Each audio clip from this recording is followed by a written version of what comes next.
Ever wonder why the universe takes its sweet time delivering karma? You watch someone cross a line, treat people horribly, and then just walk away like nothing happened. It makes you want to speed the process up, but trying to get revenge actually protects them from the consequences of their actions.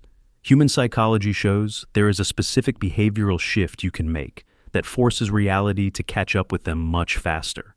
It isn't about casting a spell or waiting for the universe. It is about exploiting the fatal flaw in their own psychology that always leads to their downfall. Here is exactly how you trigger that shift. Step 1. Stop defending yourself and watch them implode.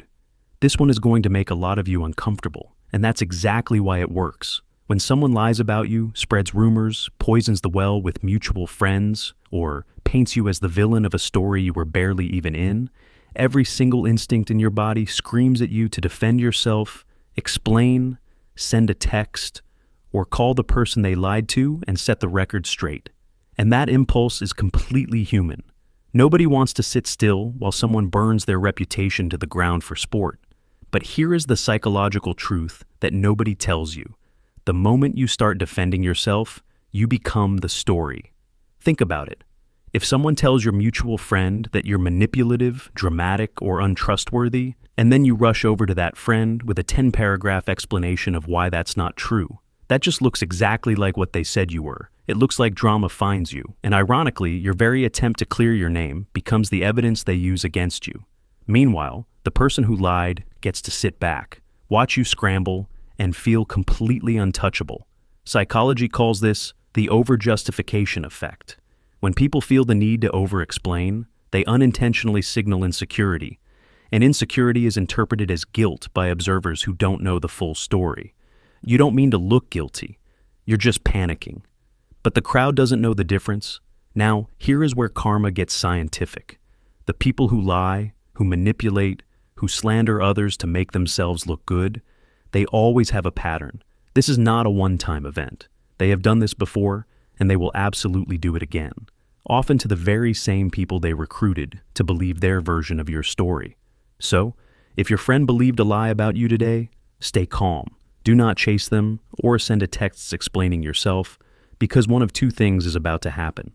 Either that friend is smart enough to eventually see the pattern in the person who lied, which is inevitable because liars lie consistently, or that friend isn't someone you needed in your corner to begin with.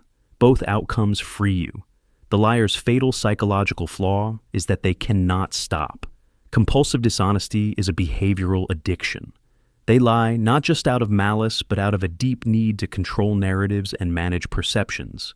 And because they cannot stop, they eventually lie to the wrong person, at the wrong time, about the wrong thing, and the whole pretense of fake goodwill they have built collapses on top of them. Your job is simply to not be standing in the rubble when it falls. Silence, when used with dignity, is not weakness. So, let them talk. Let them perform. Let them exhaust themselves, trying to make you look bad. Step 2. Upgrade your life so aggressively that your success becomes the karma. Now, this might sound like a simple advice until you understand the psychology behind why it is devastatingly effective. When someone hurts you, betrays you, or discards you, their entire internal justification for that behavior rests on a story they tell themselves about you. You were not worth their loyalty. This story is what lets them sleep at night. It is what allows them dispose of people. And nothing obliterates that story faster than watching you absolutely thrive. This is not about proving something to them.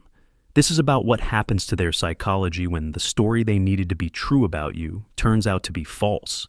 There is a psychological phenomenon called cognitive dissonance. It is the mental discomfort a person experiences when reality contradicts a belief they hold. If they believed you were nobody and now you are somebody, their brain cannot make those two things coexist peacefully. It creates a kind of internal friction that does not go away. They become haunted by the choice they made. They cannot stop thinking about it. They bring it up unprompted in conversations years later. They stalk your social media at 2 a.m., pretending they don't care. That is not peace. That is a psychological prison for them. And you do not even have to do anything dramatic. You do not have to post captions designed to make them feel bad or orchestrate moments of fake happiness for an audience. In fact, do the opposite. Make your progress so genuine and deeply rooted in your actual values and goals that it radiates authenticity. Sign up for the course. Go to the gym, not for aesthetics, but for the mental clarity that comes with it. Rebuild the friendships that actually pour into you. Pursue the opportunity you kept putting off because you were emotionally consumed by the wrong people. Do the things that scare you while the wound is still fresh. Because here is what most people do not understand. Pain is actually an extraordinary source of fuel if you aim it correctly. People who have been hurt and who redirect that energy into building something real for themselves consistently outperform their former selves. It is almost statistically predictable. Meanwhile, the person who hurt you has learned nothing. They walked away with the same patterns, the same blind spots, the same emotional immaturity. And they are going to take those patterns into every relationship, every job, or every friendship that follows. The consequences are not a matter of if, they are a matter of when. Step 3. Remove your energy completely and let their own behavior finish the job. This is the one most people resist the hardest, and it is absolutely the most powerful thing on this list. Human beings are wired for regulation through other people. We often manage our own internal states through our interactions with others. This is completely normal and healthy in most relationships. But in toxic dynamics, they are feeding off your reactions. Your anger, sadness, desperation, attempts to reason with them, your emotional visibility, all of it gives them information. Every time you react, every time you reach out, every time you orbit their world in any visible way, you are giving them the thing they need to remain comfortable in their behavior. Remove that, and everything changes. This is not speculation. This is a psychological pattern documented in narcissistic and manipulative personality structures. Without a scapegoat, without a target who absorbs the chaos and keeps it contained, the behavior becomes visible to everyone around them. The mask slips not because anyone forced it off, but because there is nothing left to hold it in place.